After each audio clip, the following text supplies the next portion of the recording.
It is abhorrent to me when a fine intelligence is paired with an unsavory character. A scientific theory should be as simple as possible, but no simpler.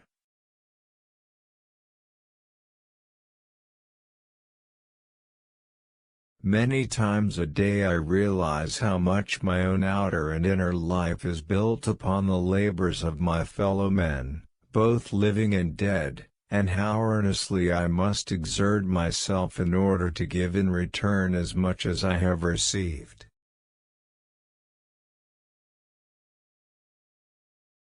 The most beautiful emotion we can experience is the mysterious.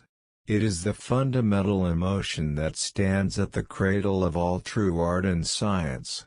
He to whom this emotion is a stranger, who can no longer wonder and stand wrapped in awe, is as good as dead, a snuffed-out candle. To sense that behind anything that can be experienced there is something that our minds cannot grasp, whose beauty and sublimity reaches us only indirectly, this is religiousness. In this sense, and in this sense only, I am a devoutly religious man. Reading after a certain age diverts the mind too much from its creative pursuits.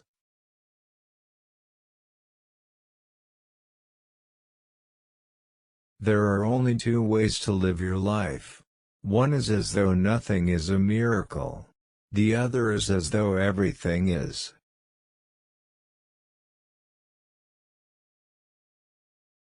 When we survey our lives and endeavors we soon observe that almost the whole of our actions and desires are bound up with the existence of other human beings. The cult of individual personalities is always, in my view, unjustified. To be sure, nature distributes her gifts variously among her children. But there are plenty of the well-endowed ones too, thank God, and I am firmly convinced that most of them live quiet, unregarded lives.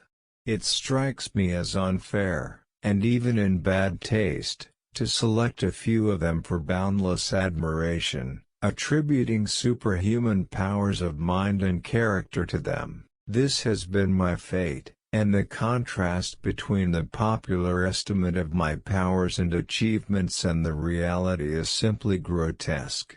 The consciousness of this extraordinary state of affairs would be unbearable but for one great consoling thought. It is a welcome symptom in an age which is commonly denounced as materialistic, that it makes heroes of men whose ambitions lie wholly in the intellectual and moral sphere. This proves that knowledge and justice are ranked above wealth and power by a large section of the human race. Something deeply hidden has to be behind things. A person who never made a mistake never tried anything new.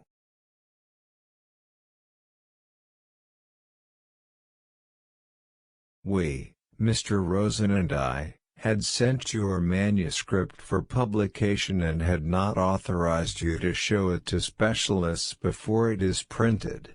I see no reason to address the, in any case erroneous, comments of your anonymous expert. Then I would have felt sorry for the dear Lord, because the theory is correct.